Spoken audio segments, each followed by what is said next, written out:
Charles Dickinson. Manipulation. Scam. I don't know what that was. LOL. So much news, so little time. That's right, many of you might have heard that the Bitcoin ETF, or one of the many Bitcoin ETFs, got rejected yesterday. Rejection's no fun. We're gonna go into that. We got so much to cover here. We're just gonna start with some Twitter drama. So you guys probably heard about this. Charles Hoskinson, CEO of IOHK, Input Output Hong Kong, the head of such projects as Ethereum Classic, co-founder of Ethereum, and also the founder of Cardano, had a little bit of an outburst yesterday when he reached out to MetaMask via Twitter, and he wanted to know what was going on with the delisting from the Chrome extension store. If you don't know about this, MetaMask was delisted from the Chrome store, then relisted, and Charles Hoskinson reached out saying, hey, I want to get in touch with you guys. They responded saying, could you please reach out to support@metamask.io. Charles Hoskinson, being one of the sort of more influential figures in the community, responded with a little bit of an ego-driven tweet, which is pictured here. Who the fuck do you think you're talking to? Oh yeah? Huh? Okay. Huh? And this triggered some Twitter outrage across the board from figures such as Richard Burton, Jackson Palmer. It was all over Reddit, getting upvoted left, right, and center. And this all led to Charles Hoskinson rage quitting Twitter and sort of saying, you know what, I'm over this, I'm done, I'm gonna be on Telegram if you need me, and otherwise I'll just be using Twitter for Periscope for live events. To be quite honest, I don't even have that much of a negative response to this. I'm all about people saying, you know what, you should remain humble, you should always be kind and respectful, yada da da da, kumbaya. But you know what? Tech sort of entrepreneurs, tech geniuses, if you will, people who are computer scientists, they're not here to win sort of popularity contests. They're not prom kings and queens here. They're not social media darlings. Charles Hoskinson had a little bit of a bad moment here, sure, but I also kind of feel him. For all of his accomplishments in the space, sending him to a support email when he reaches out just trying to ask what was going on with, sort of unknown issue that affects a lot of users, especially Ethereum users, I think this was a totally fair reach out. Maybe he didn't handle it well, but I feel like the backlash on Twitter that he got was absolutely unwarranted. I'm curious what you guys think. You guys can let me know in the comments below. I personally think you should put a little bit of respect on the man's name. Charles Hoskinson, in my opinion, was even more than 50% of the reason why Ethereum ended up becoming the platform that it is. Charles Hoskinson gave a lot of structure to that project, and when he had a split with Vitalik, I would argue that Ethereum, since Charles Hoskinson left, has really struggled to find its footing. It's struggled to make, the right sort of moves. It's been a lot of gridlock. There's been a lot of expectations that haven't met with reality. They've set deadlines that are so far off in the future. I think Charles Hoskinson injected a lot of pragmatism into the project. Just the cryptocurrency ecosystem that we have today, I think, is due in large part to contributions by Charles Hoskinson. I'm curious what you guys think, because I don't think this was all that unwarranted for him to have a little bit of a moment of ego. Everyone has moments of weakness, and I just don't think that this was a big enough reason for everyone to turn on Charles. But I am curious. This is a community channel, and I just want to know what you guys think in the comments below. Let's start the conversation. We're going to move on to some more substantive news right now. I'm sure many of you were following the news as the Bitcoin ETF submitted by the Winklevi got rejected yesterday. And of course, this was sort of unexpected, or this has just sort of been put into a big cluster of news surrounding ETFs in general as they pertain to Bitcoin. And this one in particular got outright rejected, but that really doesn't have any impact on the CBOE application. And there was even another silver lining in this piece of news, as one of the SEC commissioners, Hester Pierce, apparently was really not in favor of this decision and publicly dissented in a Twitter post that said, apparently Bitcoin is not ripe enough, respectable enough, or regulated enough to be worthy of our markets. I dissent. Now, since this tweet, the crypto Twitter and crypto Reddit have really exploded in support of Hester Pierce and tried to give her a whole lot more profile. It's just very exciting to see, and hopefully this is the beginning of more internal dissent from the SEC within the SEC body,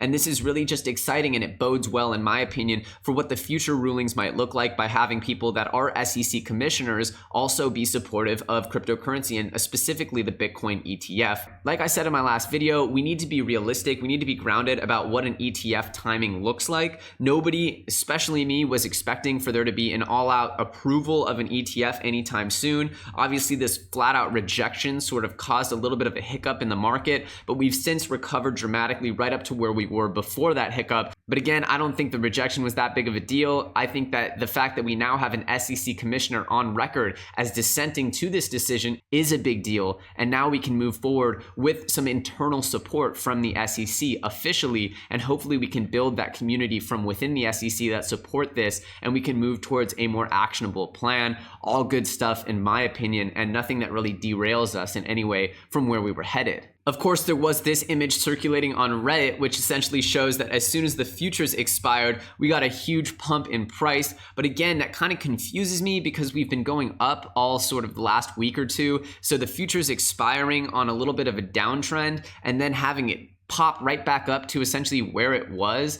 doesn't really make all that much sense to me as to how you could have been playing it. But regardless, this is just sort of people saying that there was some manipulation in effect here. I don't know. You guys can let me know what you guys think of this image below. But of course, this shows that as soon as the futures expired, we pumped right back up to about the 81.26 level. But in my opinion, that's a little bit of a null point again, because that's right where we were right before the sort of very momentary dump. We also got word from Bloomberg that the Nasdaq has held a closed-door event to discuss how to police and sort of essentially legitimize the cryptocurrency markets. Again, we don't really know what the product of this meeting is, but we do know that this is part of an ongoing effort to really bring cryptocurrencies into more of a mainstream adoption form. We know that this is a process, and we can see it being worked on by not only the CBOE, the SEC, but also the Nasdaq, New York Stock Exchange, and many big brokers of institutional sort of investment interest and power. There's a lot of sort of foreshadowing and forecasting of more and more interesting ways to get involved and to really lift this cryptocurrency market. So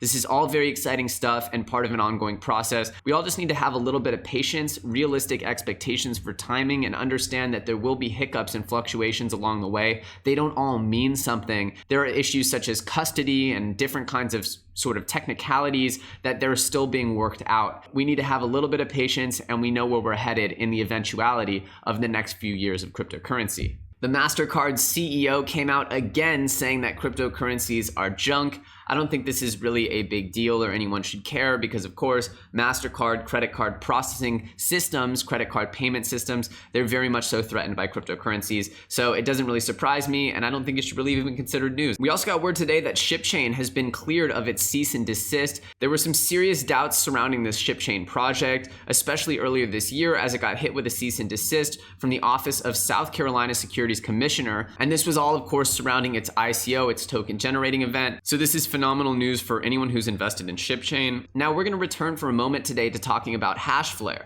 HashFlare closed down its mining operations for SHA-256 contracts, aka Bitcoin mining contracts. Now, many of you probably know HashFlare as the cloud mining platform where you can essentially kick a few bucks into this online contract, and then you build up your hash power, and then you get paid out little bits of Bitcoin. Essentially, you're paying premium on Bitcoin mining to get Bitcoin mined for you at sort of a set cost, a set value. It's sort of like mining, but you're just paying a little extra and you don't have to host any of the equipment.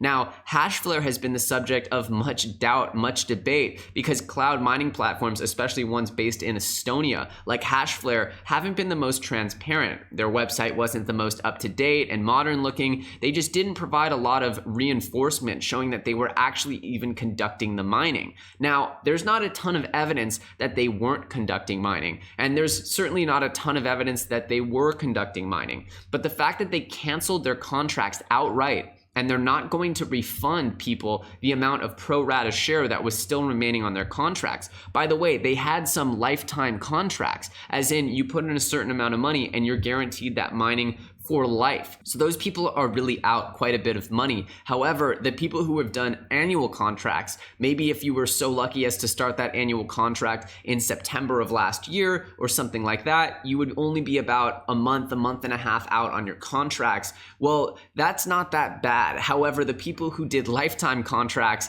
and then they didn't get reimbursed anything when they just shut them down outright, that's pretty shitty. And so I would say that HashFlare right now is going to come under a ton of scrutiny, and there's going to be a lot of people trying to push to get some money back from their HashFlare contracts. I know that some people were able to successfully do credit card reversals on the transactions, but right now this company's based in Estonia. There's not a lot of evidence that they even had mining facilities or mining operations. There's really not a lot to go on here. So hopefully this isn't another BitConnect-esque scam. Obviously it's not as big as BitConnect by any means, but I know a lot of people put a lot of effort into the HashFlare platform and took out a lot of money on these contracts. I personally never promoted it. Obviously, you can make a lot of money by getting referral fees to HashFlare, which is why you saw a lot of other YouTubers promoting HashFlare. So if you see any YouTubers with videos on HashFlare up or cloud mining platforms, just remember, they're getting money off referral fees by sending you over there. Personally, I never promote something that I'm not either invested in or believe in strongly and plan to invest in,